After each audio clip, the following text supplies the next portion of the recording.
Recently, while I was on tour with my friend's band in Vietnam,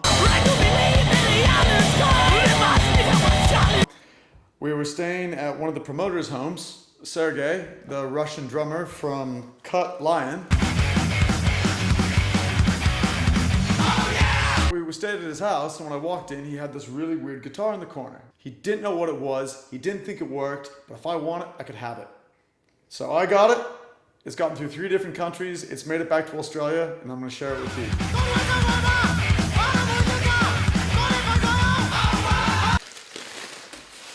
And there it is. I might just stop here. Even though the sticker at the neck read Fender Stratocaster, I knew there was no way it was a true Fender. But I thought it might be something way cooler. A serviceman. A Vietnam War era counterfeit guitar. Probably made in the Philippines. With so many Americans passing through the Philippines on their way to Vietnam, a small industry grew around counterfeiting popular guitars of the era. Jazzmasters, Telecasters, Jaguars, even Les Pauls. Despite their good from afar appearance, the craftsmanship of the guitars was notoriously terrible. But this did not stop the guitars from returning back to the United States and finding their ways on the pawn shop walls and into music swap meets. Now the guitars are even sought after as war relics, or as I like to think of it, man's ability to rock under fire. So, this is it. So out of the myriad of weird cosmetic details about the guitar, the most distinctive feature to me was the 6 additional switches, 4th volume pot, and no multiple selector switch. The only thing I could think of was it may have had the guts of a Jaguar Jazzmaster sort of thing, but we'll start with the headstock. First off, there's the Fender Stratocaster decal, which is just stuck on the headstock of the guitar. Then there's the mysterious nut, which is set into the neck.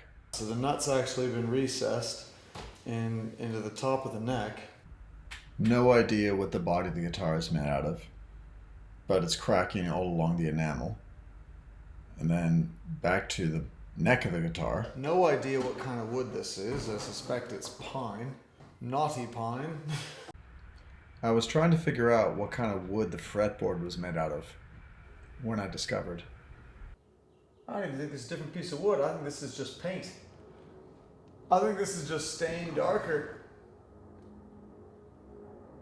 It looks like it's just stained darker, so this is probably just milled out of one piece of pine. The next mystery was to see what was under these plates. Okay, was kind of hoping to see some kind of tension rod or something, but that was never going to happen. But under plate number 2, dun dun dun.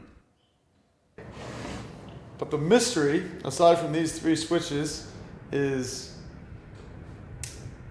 wait for it, the red light, the jolly red light. So my guess is for whatever someone did, they might have put some active electronics in it. Let's open it up and see what we got. It's worth mentioning that out of all the wood screws used to hold the pickguard in place, one of them was so stuck in, I just sat on it with the drill until it melted the plastic around the pickguard. Okay. Holy shit! Particle board! It's not actually particle board, it's chipboard, which is even worse. But given the material used to the body, I really gotta wonder if it's an actual serviceman era guitar. I don't see any broken connections. Let's start here. So we have the circuit board in the middle of the guts.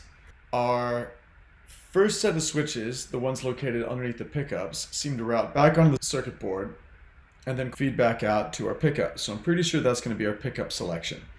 The other 3 switches, I have no idea. And the 4th pot that seems to actuate this red light on the back seems to have a positive negative, which is going back to where our batteries are.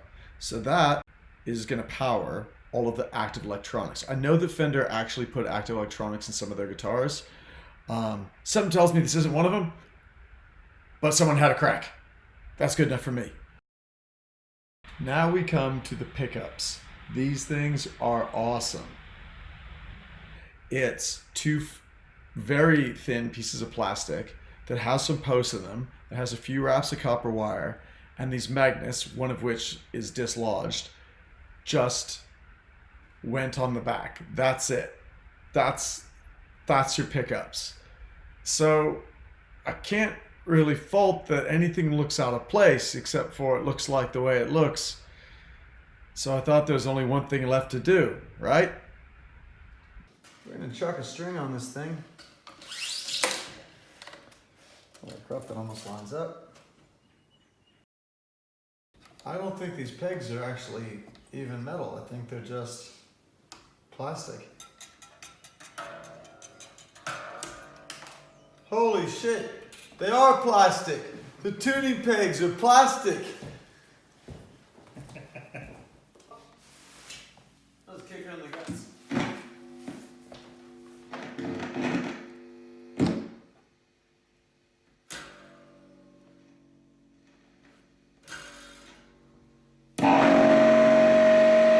It lives! Whoa! Whoa! Sergey, this is the guitar you gave me that no one could figure out how it worked. This seems to be the result.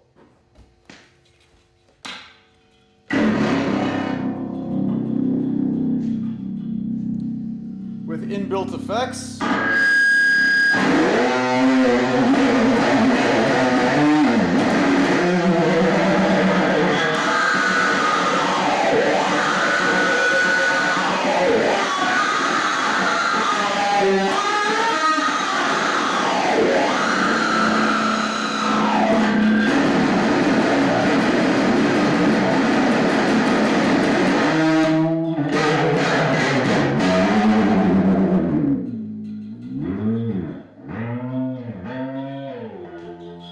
Who needs a pedal board?